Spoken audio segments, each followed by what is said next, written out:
Hey friends, hello and welcome back to this YouTube channel. In today's another video tutorial, I'm going to share to you on how you can make or create a cross symbol with the help of the keyboard in Microsoft Word. So let's go quick into the process. So we need to open Microsoft Word first. Go ahead in the window search bar and type Word. Click on it under the best match. Click on the blank document. Now let me just zoom this. And here you just need to simply type these numbers 2715. Let me increase the text size.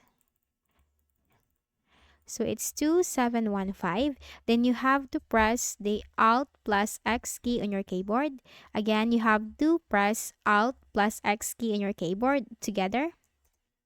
And that's it. You have just created a cross symbol on your Microsoft Word. So with this very straightforward tutorial, you have learned how to make a cross symbol. So I hope this video helped you. Kindly please do not forget to hit the like button and subscribe to our channel for more tutorials like this. Thank you for watching.